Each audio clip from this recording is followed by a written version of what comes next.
The sun was setting on a peaceful Friday evening when humanity's destiny changed forever. In the blink of an eye, the sky lit up with a dazzling array of lights, brighter than any star. People all over the world stopped in their tracks, their eyes drawn to the heavens. At first, many thought it was a meteor shower or perhaps an unusual aurora, but as the lights grew larger and took shape, a chilling realization swept across the globe. These were not natural phenomena. They were ships. Enormous, otherworldly vessels that dwarfed anything humans had ever built. In New York, a hot dog vendor named Joe dropped his tongs as he gaped at the sky. In Mumbai, a young software engineer named Priya nearly spilled her chai as she rushed to her balcony for a better view. In Lagos, a teacher named Adebayo quickly herded his students inside, his heart racing with a mixture of fear and excitement. As the alien fleet drew closer, its true scale became apparent. The largest ship, presumably the flagship, was easily the size of a small country. It was flanked by dozens of smaller but still massive vessels, their sleek designs unlike anything seen in human science fiction. Panic began to spread. In major cities, traffic ground to a halt as people abandoned their cars to stare at the sky or rush home to their loved ones. Social media exploded with videos and theories, each wilder than the last. Government hotlines were flooded with calls, but no one had any real answers. In Washington, D.C., President Sarah Chen was just sitting down to dinner when her security detail burst into the room. "Madam President," her chief of staff said, his face pale, "you need to see this." As she was briefed on the situation, President Chen's mind raced. This was the moment every world leader both dreaded and secretly prepared for. "Get me the Secretary General of the UN," she ordered, "and start the protocols for global emergency broadcast." Similar scenes played out in capitals around the world. In Moscow, Beijing, London, and New Delhi, leaders were roused from sleep or pulled from meetings. Emergency sessions were called, and militaries were put on high alert. As the world held its breath, the alien fleet came to a stop, hovering in low Earth orbit. For several tense hours, there was no movement or communication. Then suddenly, a smaller craft detached from the flagship and began its descent towards Earth. The chosen landing site was the National Mall in Washington, D.C., as the sleek, silver craft touched down on the grass between the Lincoln Memorial and the Washington Monument. A crowd of curious and terrified onlookers gathered, held back by a hastily assembled line of police and military personnel. The ship's hull seemed to ripple, and a door materialized out of nowhere. A ramp extended to the ground, and a figure emerged. It was tall, at least 7 feet, with iridescent blue skin and 4 arms. Its head was elongated, with large, almond-shaped eyes that seemed to glow with an inner light. As it descended the ramp, the alien raised one of its 4 hands in what seemed like a gesture of peace. Then, to everyone's shock, it spoke in perfect English. "People of Earth," its voice boomed, somehow audible to everyone present, and to billions watching on screens around the world. "I am Zarthax, emissary of the Galactic Empire. We have come to offer you a choice." The crowd murmured, a mix of awe and fear rippling through the gathered humans. "Join our empire," Zarthax continued. "Become part of the greatest civilization in the known universe." Or, the alien's eyes seemed to glow brighter, its voice taking on a harder edge. "Face annihilation." A gasp went up from the crowd. In the White House Situation Room, President Chen's face hardened. This was not a first contact scenario anyone had prepared for. "You have 24 Earth hours to decide," Zarthax declared. "Choose wisely." With that, the alien turned and re-entered its craft. The ship lifted off silently, returning to the massive fleet above. As the craft disappeared into the sky, the world erupted into chaos. Emergency sirens blared in cities across the globe. The UN Security Council convened an immediate session. Military leaders huddled in war rooms, assessing their woefully inadequate defenses against such advanced technology. But amidst the panic and despair, something else began to stir in the hearts of humans everywhere. A determination, a refusal to bow down, a spark of defiance that would soon ignite into a roaring flame. The Galactic Empire had made a grave mistake. They had underestimated the human spirit, and Earth was about to show them just how costly that mistake would be. The next 24 hours were the longest in human history. As the Galactic Empire's ultimatum hung over the planet like a dark cloud, world leaders scrambled to formulate a response. In New York, the United Nations building buzzed with activity. Security Council members argued fiercely, their voices echoing through the usually quiet halls. Some pushed for immediate surrender, citing the seemingly insurmountable technological gap. Others called for defiance, unwilling to give up humanity's freedom without a fight. Meanwhile, in a secret bunker deep beneath the White House, President Sarah Chen sat at the head of a long table. Around her were the Joint Chiefs of Staff, top scientists, and key cabinet members. The room was tense, filled with the rapid-fire exchange of ideas and strategies. "What are our options?"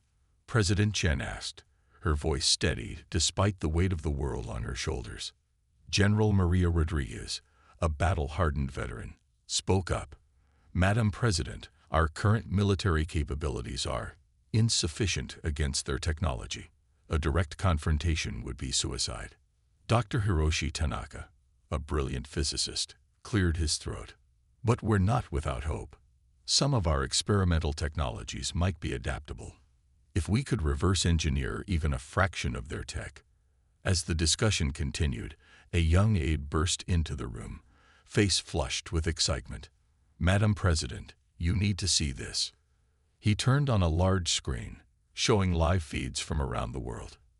In New York, millions gathered in Times Square, holding signs that read "Earth United" and "We Will Not Surrender."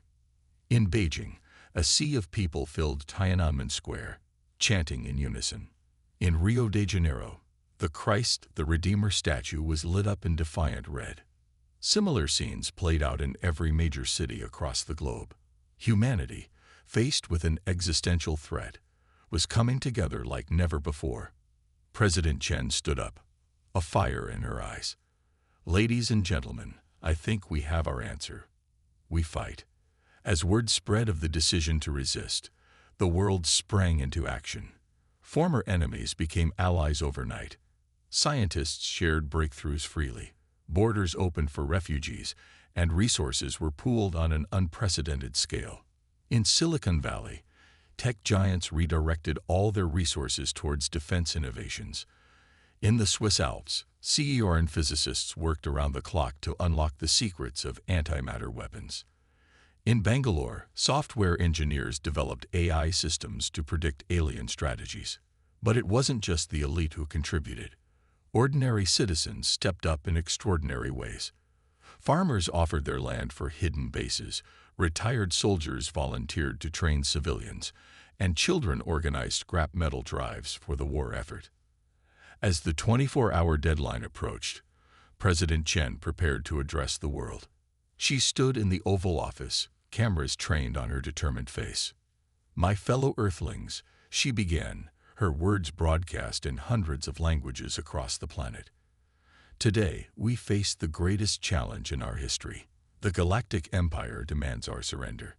They believe we will bow down, that we will trade our freedom for the promise of peace." She paused, her gaze intense. "They are wrong." Cheers erupted in public squares around the world. "We are humanity. We have faced extinction before, from ice ages, from plagues, from our own folly. Each time, we have emerged stronger. We are not just one nation or one people. We are Earth, and we will not go quietly into the night." In orbit, aboard the Galactic Empire's flagship, Zarthax watched the broadcast with growing concern. This was not the response they had anticipated. Humans were supposed to be primitive, easily cowed. Instead, they seemed energized by the threat. As the deadline passed, a message was beamed to the alien fleet. It was short, just 3 words. "Earth says no." Zarthax's eyes narrowed. "So be it," he growled, turning to his subordinates. "Prepare the first wave of the invasion." But as the alien armada began to move into attack position, they failed to notice the flurry of activity on the dark side of the moon. There, hidden from both Earth and the invaders, a secret base had sprung to life. Inside, a diverse team of Earth's best and brightest put the finishing touches on Project Phoenix, humanity's ace in the hole. Dr. Tanaka looked at the experimental weapon before him, a device that defied the laws of physics as humans understood them. "Let's hope this works," he muttered, initiating the power-up sequence. As the first alien ships entered Earth's atmosphere, humanity held its breath. The greatest battle in human history was about to begin. And despite the odds, there was hope. For in labs and bunkers around the world, miracles were taking shape.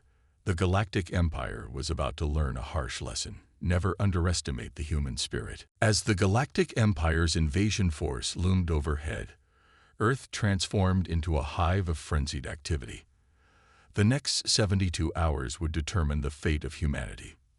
In the heart of the Sahara Desert, a hidden facility buzzed with energy.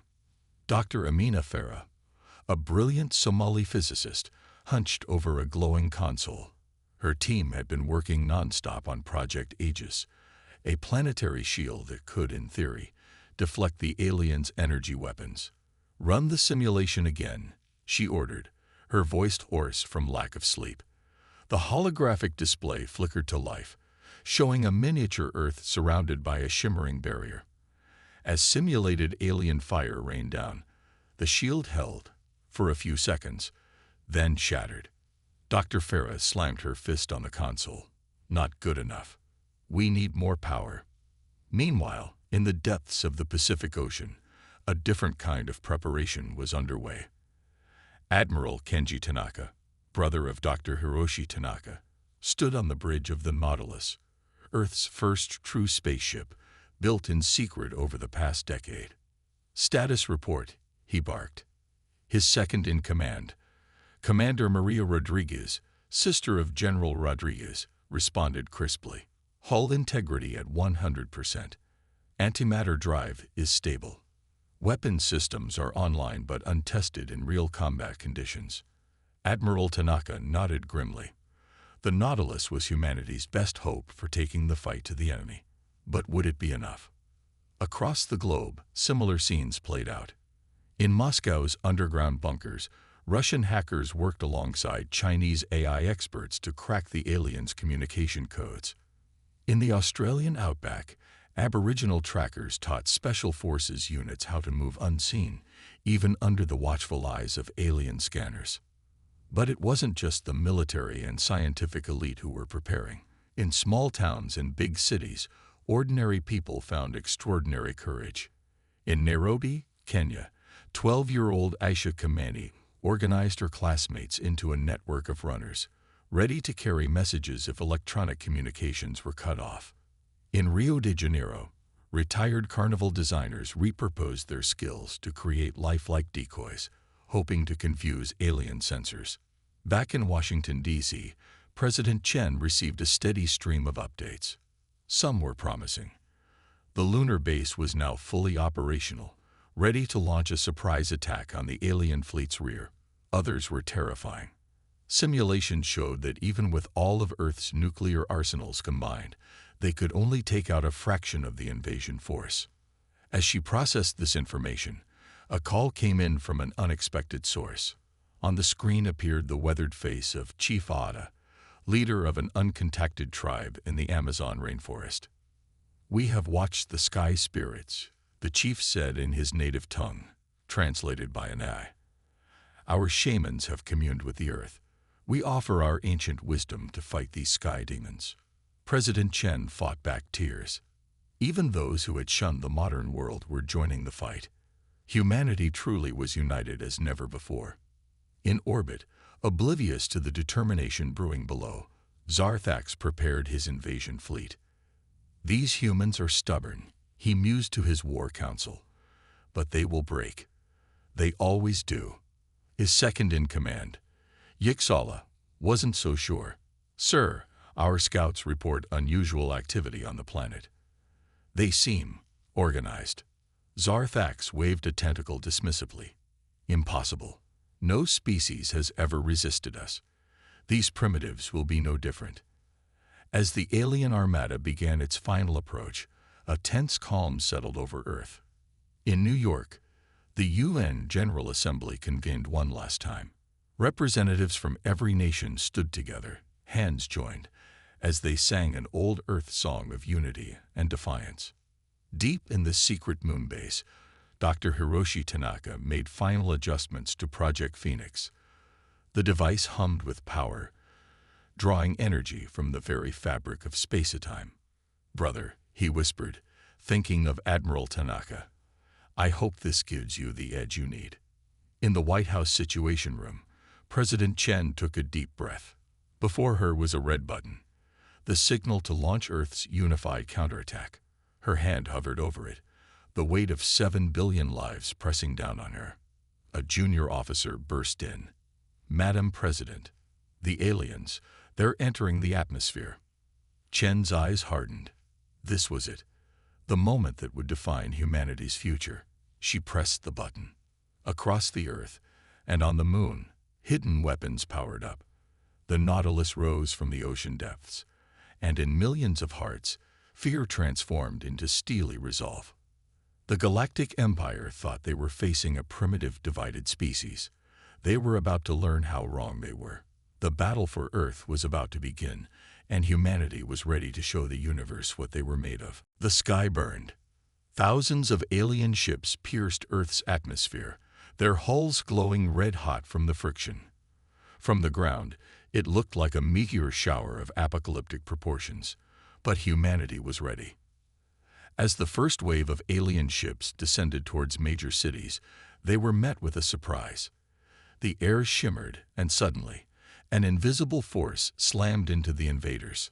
Hundreds of ships careened off course, colliding with each other in a spectacular display of explosions. In her underground bunker, Dr. Amina Farah whooped with joy. "Project Aegis is working," she shouted to her team. The planetary shield wasn't perfect, but it was buying them precious time. Zarthax, watching from his command ship, hissed in frustration. Impossible.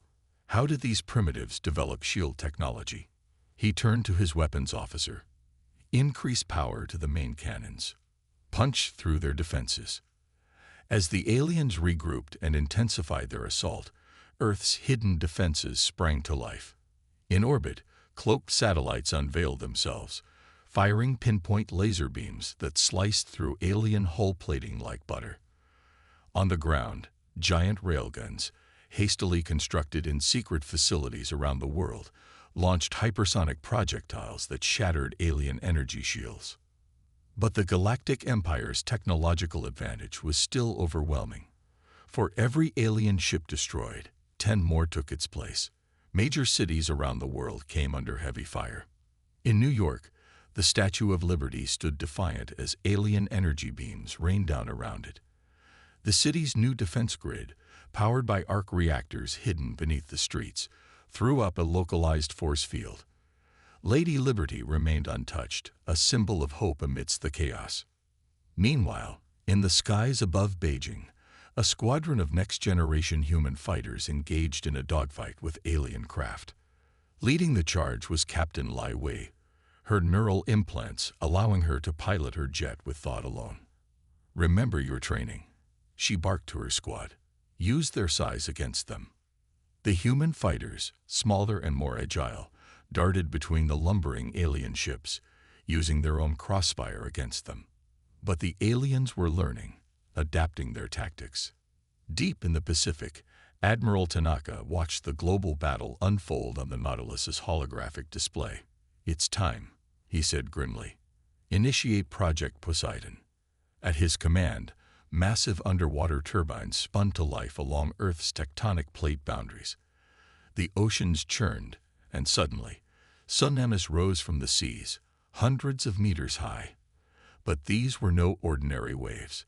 Laced with nanobots developed by Dr. Hiroshi Tanaka, the tsunamis engulfed low-flying alien ships, short-circuiting their systems. Zarthax watched in disbelief as a third of his invasion force was taken out by the planet's oceans. "What manner of weapons are these?" he roared. But Earth's defenders had no time to celebrate. The alien counterattack was swift and brutal. Energy beams from the main fleet carved canyons into the Earth's surface. Clouds of nanobots were released, targeting human communication systems. In the Australian outback, Aboriginal elder Uncle Jimmy felt the earth tremble beneath his feet. He nodded to his tribe, and they began a sacred dance, their movements mirrored by thousands across the continent. Unknown to the aliens, the dance activated quantum entangled particles buried deep underground, scrambling the alien sensors and buying time for human forces to regroup.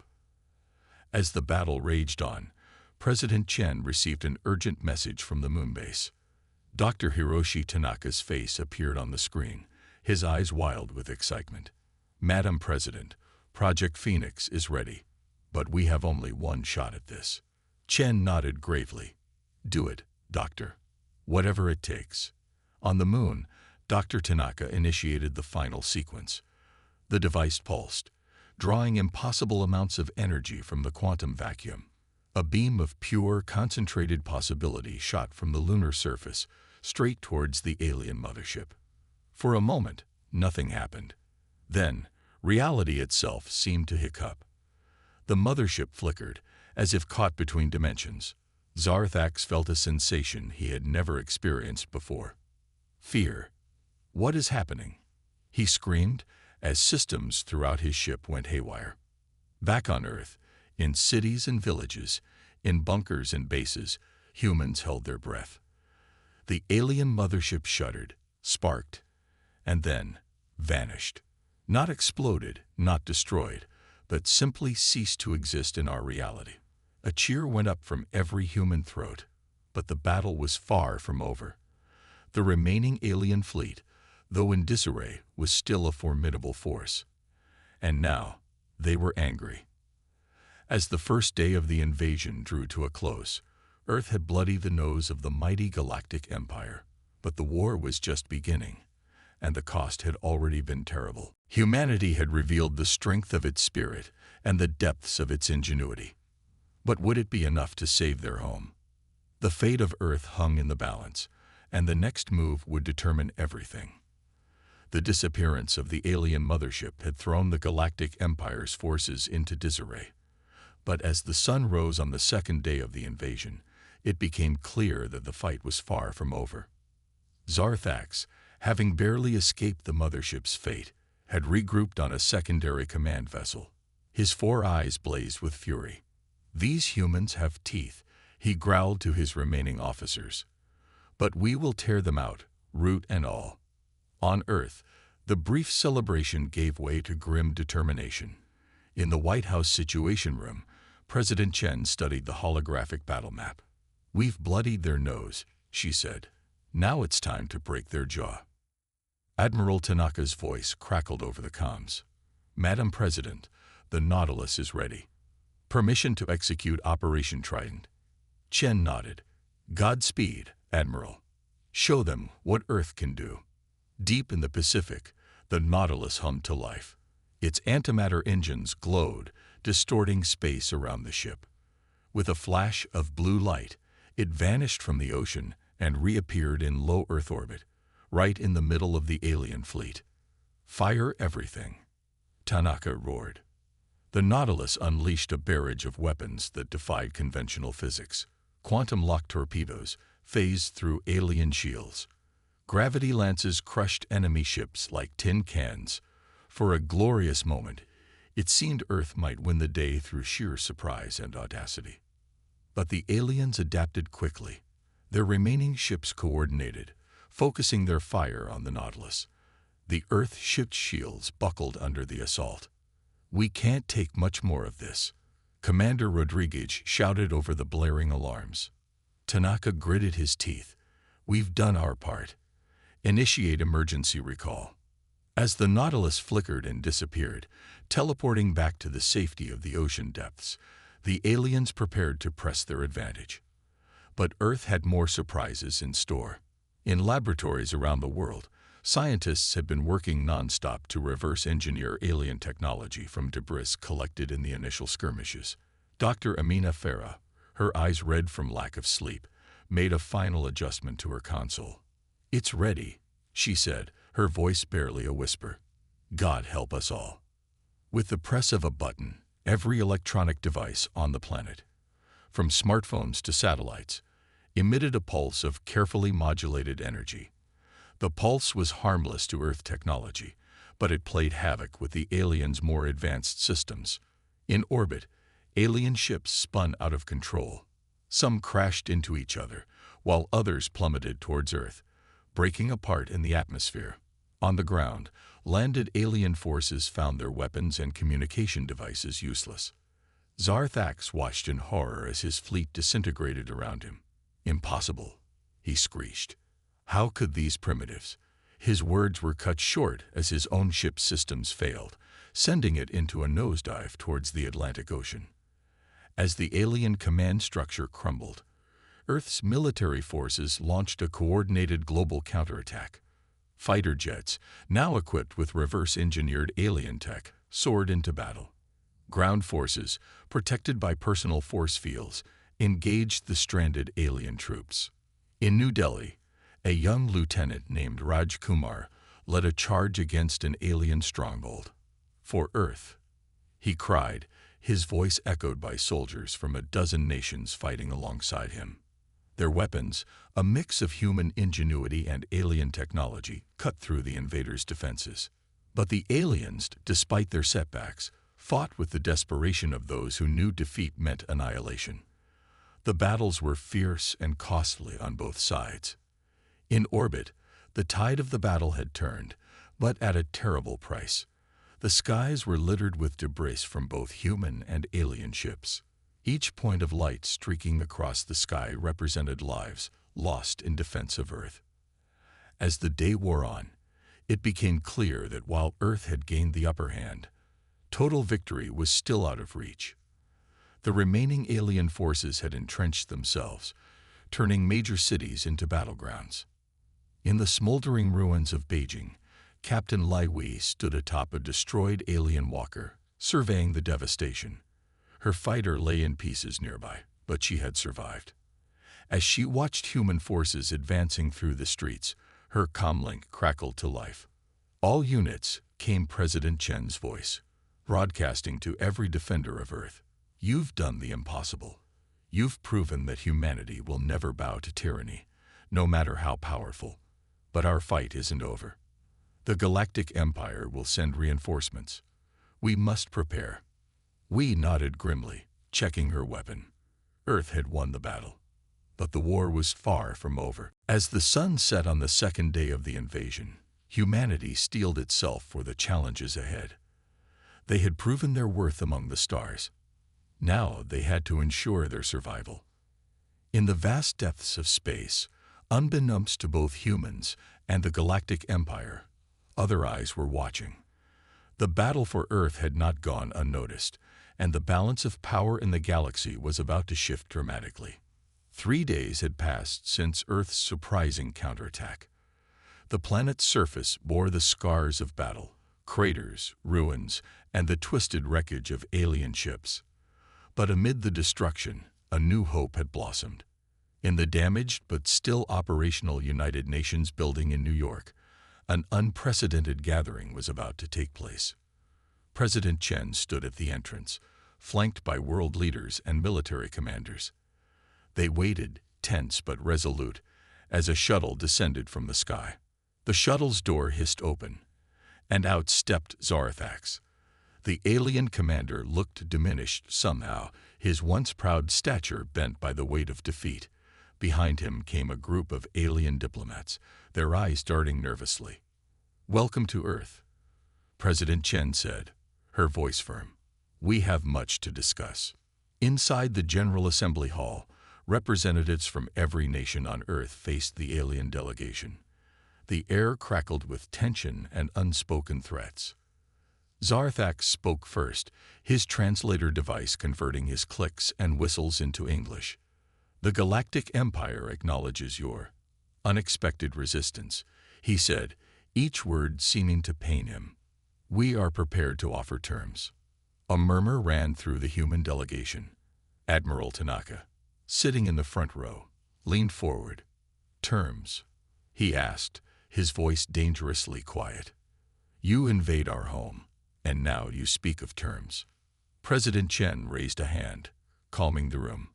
"We will hear your offer," she said, "but know this, Earth is not some prize to be won or lost. We are not joining your empire." Zarthak's eyes narrowed. "You don't understand. The empire spans galaxies. Your defiance cannot stand." Dr. Amina Farah stood up, her voice ringing clear. "Perhaps it is you who doesn't understand. We may be young in galactic terms, but we are not weak. Your invasion forced us to evolve centuries in mere days." To demonstrate, she activated a holographic display. It showed the advancements Earth had made. Shields reverse-engineered from alien tech, weapons that bent the laws of physics, and ships preparing to explore the stars. "We don't want war," Chen added, "but we will not surrender our freedom. Earth is off-limits to the Galactic Empire. That is non-negotiable." The alien diplomats chittered among themselves, clearly agitated. Zarthax looked like he had swallowed something sour. "And if we refuse these terms?" In response, the lights in the chamber dimmed. A new hologram flickered to life, showing a massive structure orbiting the moon. Its design was clearly of human origin, but it pulsed with power that made even the aliens gasp. Dr. Hiroshi Tanaka stepped forward. "This is Project Olympus," he explained, "a defensive platform capable of generating a shield around our entire solar system. Cross that line uninvited, and you'll find yourself teleported into the heart of the sun." The alien delegation's shock was palpable. Zarthax sputtered, "Impossible. Such technology is now within our grasp." Chen finished for him. "Thanks to you. Your invasion united humanity like never before. We have tasted the stars, and we will not go back." A tense silence fell over the room. The fate of Earth, perhaps of the galaxy itself, hung in the balance. Finally, Zarthax spoke. "The Empire will recognize Earth's independence," he said, each word dragged out reluctantly. "But the galaxy is vast and full of dangers. You may find you need allies." Chen nodded. "We're open to peaceful relations and trade, but as equals, not subjects." As the details of the agreement were hammered out, news of the negotiations spread across Earth. In Times Square, crowds watched on giant screens. In refugee camps and military bases, soldiers and civilians huddled around radios. The mood was cautiously optimistic. Hours later, President Chen and Zarthax stood before the world's media. "Today marks a new chapter," Chen announced. "Earth has taken its place among the stars. We extend a hand of friendship to peaceful races, but our message to Terrans is clear. Earth is not for conquest." As Zarthax grudgingly shook Chen's hand, cameras flashed, capturing the historic moment. The alien delegation departed, their ships vanishing into the depths of space. But even as celebration erupted across the globe, Earth's leaders knew this was just the beginning. The galaxy was vast, filled with wonders and dangers beyond imagination. Humanity had proven its worth, but greater challenges lay ahead. In a secret lab beneath the Himalayas, Dr. Farah and Dr. Tanaka pored over alien star charts. Captain Lai Wei trained a new generation of space pilots, and on the moon, construction of Earth's first true starship neared completion. The Galactic Empire had sought to conquer Earth. Instead, they had awakened a sleeping giant. Humanity's journey to the stars had begun, and the universe would never be the same. 5 years had passed since Earth's defiant stand against the Galactic Empire. The planet had changed in ways few could have imagined before the invasion. On a clear night, anyone looking up could see the glittering ring of Earth's first space elevator, stretching from Kenya to the stars. Around it, a swarm of satellites and small craft buzzed, some heading to the bustling lunar colonies, others bound for the research stations on Mars. In classrooms around the world, children learn not just Earth's history, but galactic civics. Holographic displays showed alien worlds and far-off nebulae, sparking dreams of exploration in young minds. At the United Nations headquarters in New York, now rebuilt and expanded, the newly formed Earth Council convened. President Chen, serving her final term, addressed the assembly. 5 years ago, we faced extinction, she began, her voice carrying to billions watching worldwide and off-world. Today, we stand as a rising power in the galaxy. Our journey has just begun. As if to emphasize her point, a murmur ran through the crowd as breaking news flashed across personal devices. Admiral Tanaka's voice came through, broadcast from deep space. Earth Council, this is the Starship Odyssey. We've successfully navigated the Orion Arm wormhole. A new sector of the galaxy awaits exploration. Humanity has broken free of its cradle. Cheers erupted in the council chamber and in public squares across the globe. Humanity's first faster-than-light ship had opened up the cosmos. But Earth's rise hadn't gone unnoticed. In a shadowy corner of the council chamber, Ambassador Yixala, the new representative of the Galactic Empire, watched with narrowed eyes. The Empire had kept its distance since the failed invasion, but tensions remained high. Outside the UN, Dr. Amina Farah hurried through the crowded streets. The once shy physicist was now a celebrity, her face recognized worldwide. She entered a nondescript building, descending to a high-tech lab where Dr. Hiroshi Tanaka waited. "Is it ready?" she asked, excitement clear in her voice. Tanaka nodded, revealing a small device. The Universal Translator.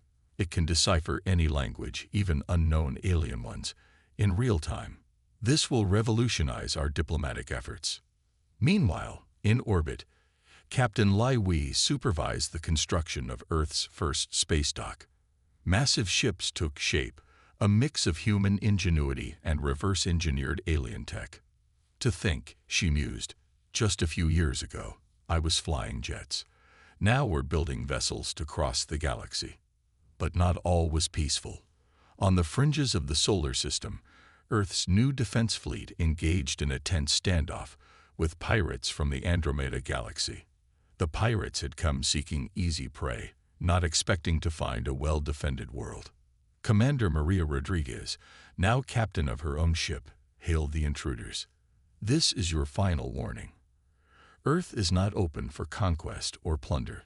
Leave now or face the consequences. The pirate ships hesitated, then slowly turned away. Word was spreading across the galaxies. Earth was not to be trifled with. Back on the planet's surface, in the heart of the Amazon rainforest, an extraordinary meeting took place. Chief Aata of the once uncontacted tribe sat with delegates from a peaceful alien race known as the Zinthar. Your world is young, the Zinthar elder said, but your spirits are old. We come seeking wisdom, an exchange of cultures. Aata nodded, his weathered face breaking into a smile. All life is connected, he replied. The stars have much to teach us, and we them. Welcome, Sky Brothers. As night fell, cities around the world lit up with holographic displays of Earth's achievements and future plans. In orbit, the Odyssey prepared for its second jump, ready to push even further into the unknown. In her office, President Chen looked out at the bustling New York skyline, now dotted with alien architecture and advanced tech. She thought back to that terrifying day when the Galactic Empire first appeared in Earth's skies. They had come to conquer, but instead, they had awakened a sleeping giant. Humanity had not just survived, it had thrived. The invasion had united Earth, accelerated technological progress, and propelled humanity to the stars. Now, as equals among galactic civilizations, humans were ready to make their mark on the cosmos. As Chen watched a group of children playing with a small anti-gravity device, she smiled. The future was uncertain, filled with both wonders and dangers. But one thing was clear: humanity's spirit, resilience, and ingenuity would light the way forward. Earth had declared no entry to the Galactic Empire, and in doing so, had opened the door to a universe of possibilities. The next chapter of human history would be written among the stars.